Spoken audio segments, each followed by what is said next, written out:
Bonjour. François Hollande juge indignes les propos du député UMP Lionel Lucas qui s'est amusé à surnommer Rottweiler sa compagne, Valérie Trierweiler. Le candidat socialiste estime que Nicolas Sarkozy devrait immédiatement les condamner. On l'écoute, c'était chez nos confrères de TV5 Monde.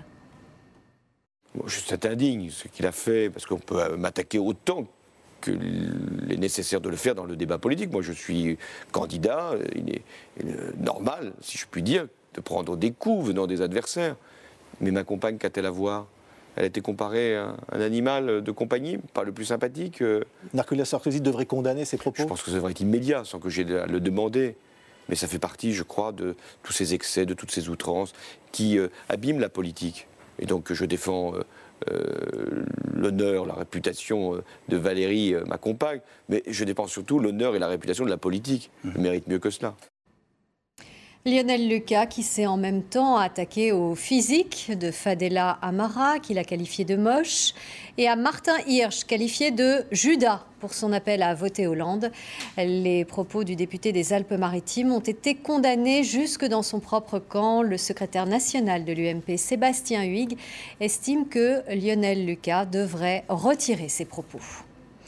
Les policiers s'invitent dans la campagne présidentielle. Ils étaient hier soir sur les Champs-Élysées. Ils ont à nouveau manifesté aujourd'hui à Bobigny pour exprimer leur colère à la suite de la mise en examen d'un de leurs collègues pour homicide volontaire. Le gardien de la paix a tiré sur un malfaiteur multirécidiviste en fuite. Marie-Aline Mélihy. La colère de la nuit semble s'être apaisée, mais les policiers n'ont pas renoncé à défendre l'un des leurs. Venus manifester devant la préfecture de Seine-Saint-Denis, ils ont été reçus en début d'après-midi.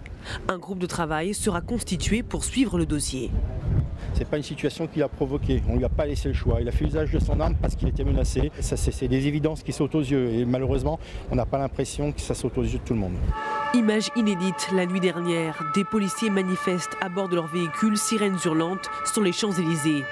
Réaction à chaud après l'annonce de la mise en examen pour homicide volontaire d'un policier de 33 ans qui a tué samedi un malfaiteur à Noisy-le-Sec. Claude Guéant prend sa défense. Nous ne pouvons pas accepter qu'un policier soit d'abord blessé avant d'être en mesure juridiquement de riposter. Le parquet de Bobigny n'a pas fait appel de la mise en examen pour homicide volontaire. Les syndicats de magistrats s'expliquent.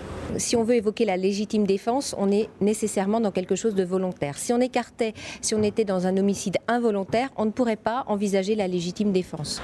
La thèse de la légitime défense est mise à mal par l'autopsie et un témoignage qui révèle que la victime a été abattue d'une balle dans le dos. Un fragment de projectile reçu par ricochet précise l'avocat du policier qui va faire appel. Et les policiers ont été reçus tour à tour par chacun des deux candidats. Nicolas Sarkozy a, à cette occasion, repris à son compte l'une des propositions de Marine Le Pen, l'instauration d'une présomption de légitime défense pour les policiers. Sophie Lançon, Jean-Philippe Lécaud. Il y consacre tout le début de son meeting, 10 minutes où Nicolas Sarkozy évoque le cas de ce gardien de la paix mis en examen pour homicide volontaire, avant de demander une évolution du droit pour la police et la gendarmerie. Il doit y avoir une présomption de légitime défense, car dans un état de droit, on ne peut pas mettre sur le même plan le policier dans l'exercice de ses fonctions et le délinquant dans l'exercice de ses fonctions à lui. Une proposition faite par le syndicat de police Alliance, mais également contenue dans le programme de Marine Le Pen. Je mettrai en place et je ferai voter la présomption de légitime défense pour qu'ils se sentent assurés et confiants. La présidente du Front National qui dit se féliciter de sa victoire idéologique. Chaque jour, ajoute-t-elle, Nicolas Sarkozy puise dans mon projet, avant que son parti dénonce une promesse qui, il l'affirme, ne sera pas tenue. Je me dis que les élections ne sont pas loin, que peut-être demain il proposera la suppression du droit du sol et puis après-demain il nous dira que l'Union européenne c'est pas bien du tout. Tout ça sans le cynisme électoraliste à plein nez, ça n'est absolument pas sérieux, mais ça a le mérite de montrer aux Français comment fonctionne ce petit système. Le Front National qui se dit également très étonné car en janvier dernier le ministre de l'Intérieur avait rejeté cette même proposition avec virulence. Claude Guéant avait affirmé qu'on ne pouvait pas donner aux policiers un permis de tirer. Et une délégation s'est également rendue en fin d'après-midi au QG de campagne de François Hollande. Le candidat socialiste veut que les policiers puissent continuer à bénéficier d'une protection administrative et ne perdent pas leur salaire dans le cas d'une telle mise en examen. C'était attendu, le chômage est en hausse pour le 11e mois consécutif, plus 0,6%, soit 16 600 demandeurs d'emploi supplémentaires en mars par rapport à février. Le chômage qui atteint son plus haut niveau depuis près de 13 ans, depuis septembre 1999. Jour J pour les contribuables, ils peuvent commencer à déclarer leurs revenus de l'an dernier. Petite nouveauté, cette année, c'est une application pour smartphone. Écoutez les explications de ce représentant de la Direction générale des finances publiques. On a voulu créer une offre de services complète pour les usagers particuliers.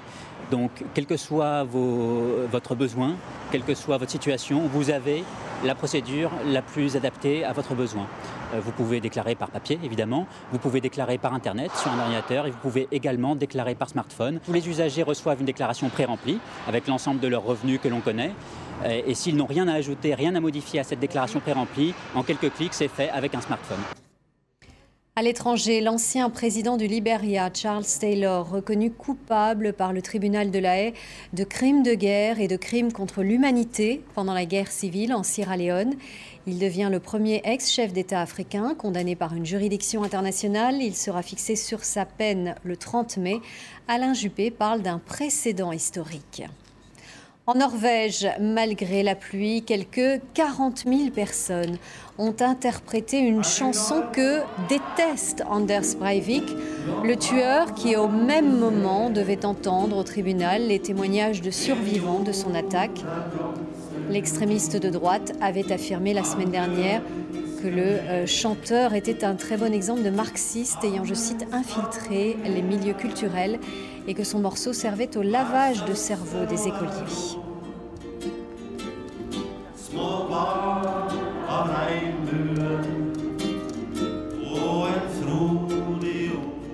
Voilà, beaucoup d'émotions donc aujourd'hui en Norvège. La ministre de la Culture a affirmé qu'elle avait pleuré. Dans un instant, sur LCI, le quotidien, puis l'invité de l'économie, Emmanuel Kessler, reçoit Jean-Louis Bourlange, ancien député européen, professeur à Sciences Po. Mais d'abord, c'est la météo. Evelyne Delia, bonne soirée.